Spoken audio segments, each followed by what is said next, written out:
Okay, so welcome back. Let's go through the chemistry sample prac, right? So let's go through this, and let's get started with the first question. So determine the molar heat of neutralization between H2CO3 and sodium hydroxide using a table, right? So the table is often it's actually often more annoying to use a table than it is to just do it normally. So, you gotta follow the instructions.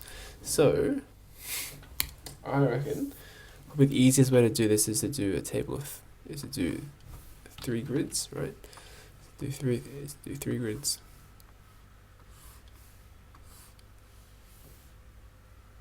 So we're gonna have our Q is equal to MC delta T1. And then we're gonna have the number of moles, and then we're gonna have the delta H is equal to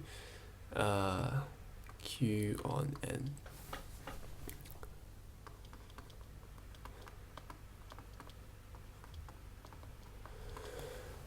So let's figure out what kind of heat is released. So we know that it's going to be the mass times the C times the delta T. So the mass, we have 20 mils, right? So that'd be 0.02 times C. So that's in kilograms, so 4.18 times 10 to the 3 times delta T, which is 7. The number of moles, so that's going to be, so moles is equal to CV, right? So we have 10 mils of a 1 mole solution. We get CV, so we have 1 times 0.01 is equal to 0.01 moles. So let's calculate this as well.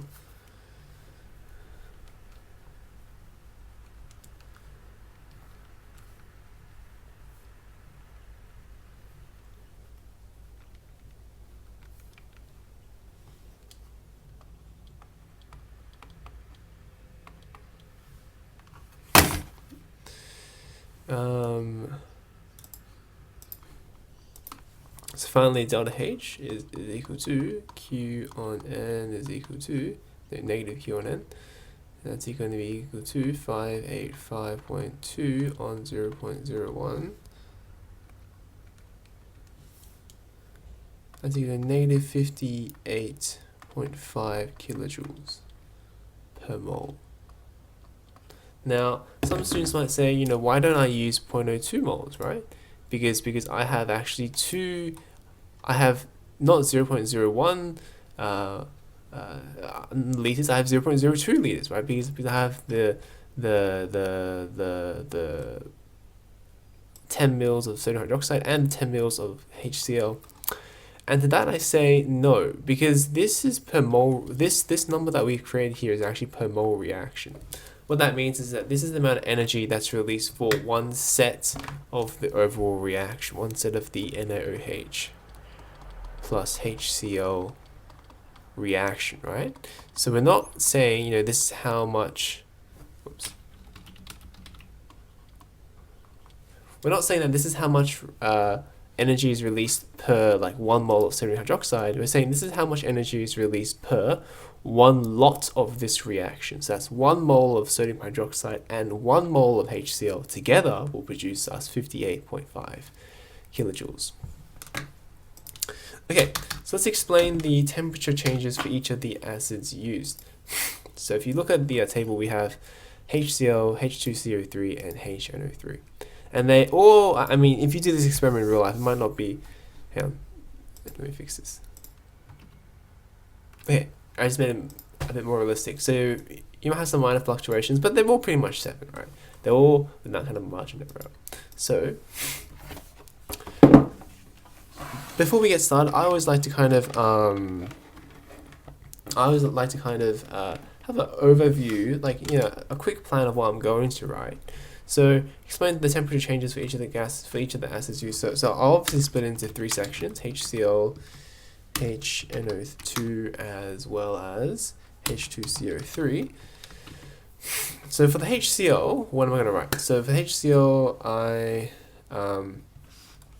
the H plus, the H plus the OH minus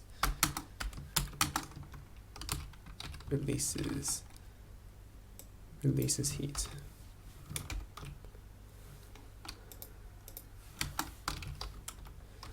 So that's actually pretty self-explanatory. The neutralisation releases heat. Now this part is where it gets a little bit more interesting, right? So this is a weak acid, right? So weak acid. So a lot of students think, you know, wouldn't that release less energy? No, right? Because what happens is that when you have a weak acid and a strong base, the strong base pulls equilibrium towards the right. Right, the strong base pulls the equilibrium towards the right, effectively finally neutralizing all of the weak acid. Now here, again, it's a weak acid.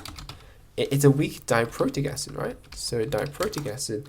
So actually, theoretically, could release twice as much heat, because it has two protons. It has 2 protons per molecule. So actually that means if we have the same number of moles of H2CO3, if I have the same number of moles of carbonic acid as well as HCl, my carbonic acid could actually neutralize twice as much base, right?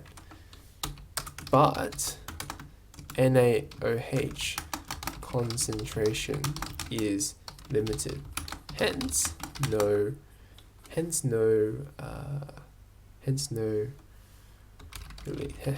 extra release. So the sodium hydroxide here is acting as a limiting reagent. So I want to type it up. I think probably fast forward through this and see you guys soon.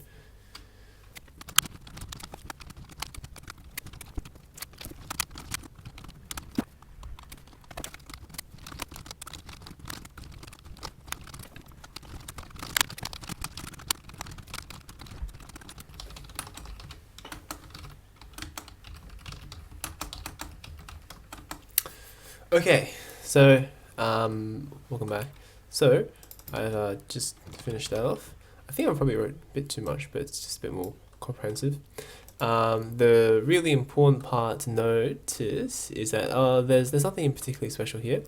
Most important part is that notice how I have bolded the parts. I've split it into 3 parts and I made it very evident where each part is, and that just makes it easier for the marker.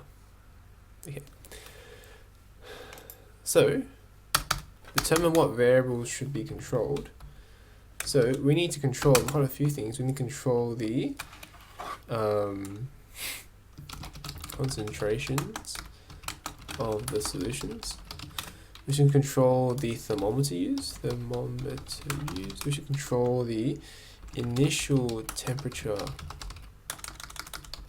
of the water. We should control, what else do we need to control? If we look at the easiest way is to look at the thing. We should control the cup used, right? And the distilled water we should. Cup shape and size and composition.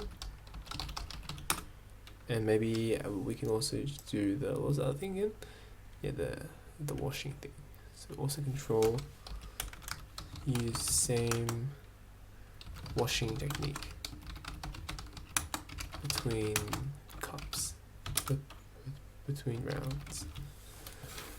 Okay, so the part that is the trickiest, assess the accuracy, reliability, and validity. Okay.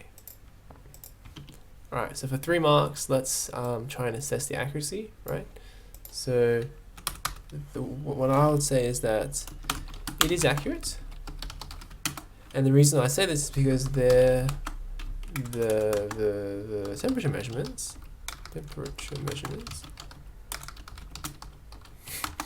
had 1 decimal place, which is relatively precise, right? You generally don't see that much on a on the thermometer. Also, the measuring cylinder. Also, I read from the bottom of the meniscus on the measuring cylinder.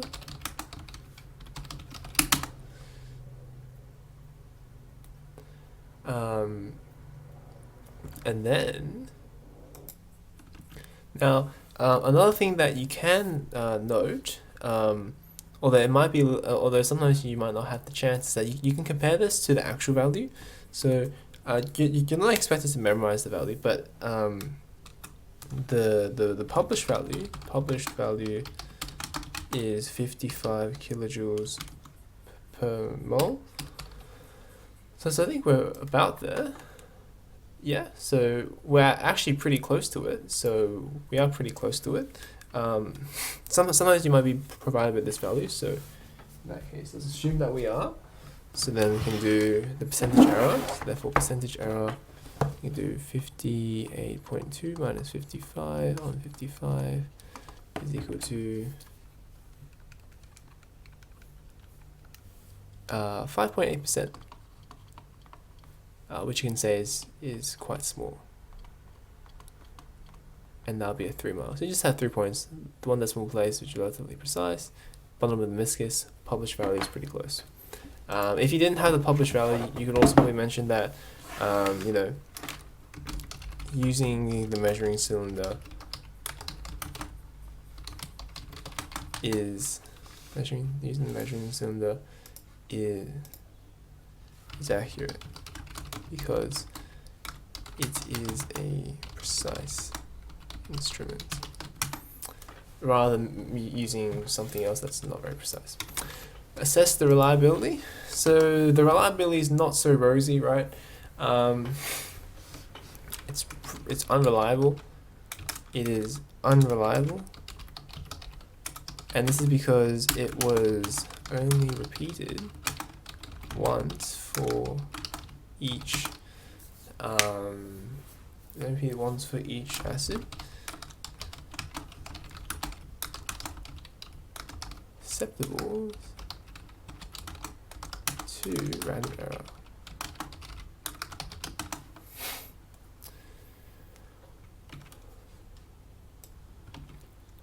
And you can also say that, you know, the data spread was also quite large, from 6.9 to 7.4 C, when they should all be the same.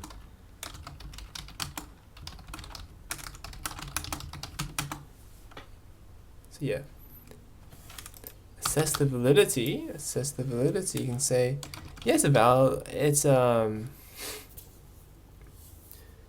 it's a valid experiment, but there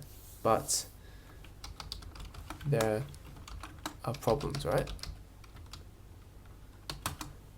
So it's a valid experiment because all relevant variables were controlled, and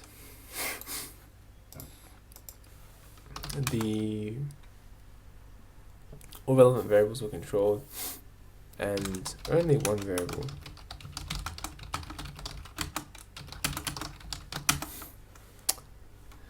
What else can you write? Well, you can also write that appropriate equipment, accurate and appropriate equipment, such as a measuring cylinder for volume, was used. And you write, and you mentioned problems for, but however, there was heat loss due to the open cup, right? So that might kind of leads into improvement as well.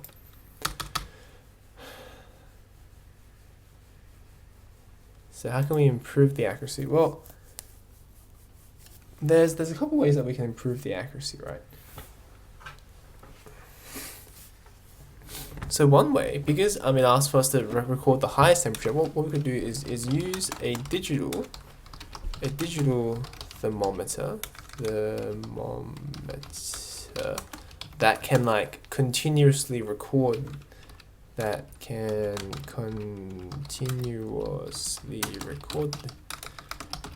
temperature, and then report the highest, right?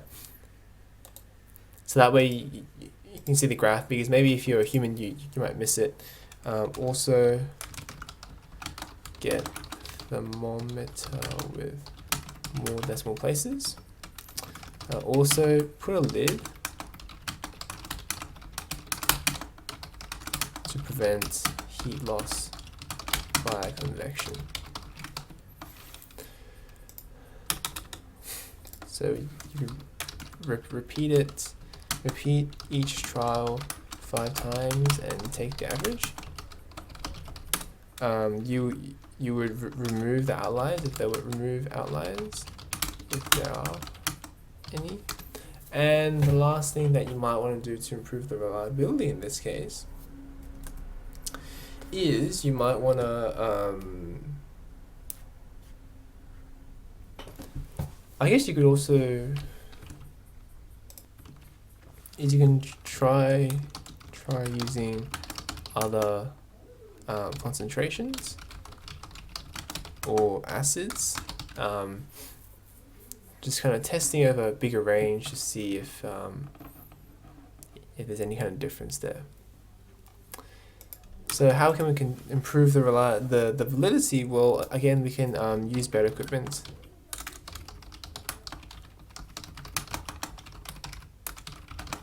Above, we can control the heat loss by using a lid. We could probably also use more insulation on the cup, right? Maybe double styrofoam cup.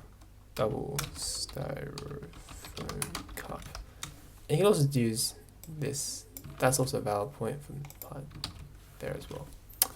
Alright, that's about it. I hope you enjoyed. Now, there's also a physics one, so go check out that one if you're doing a physics prac. But if you want some more, head over to our website and then you can enroll, and there's plenty more practice for you. Hope that was useful, and I'll see you again soon. Bye-bye.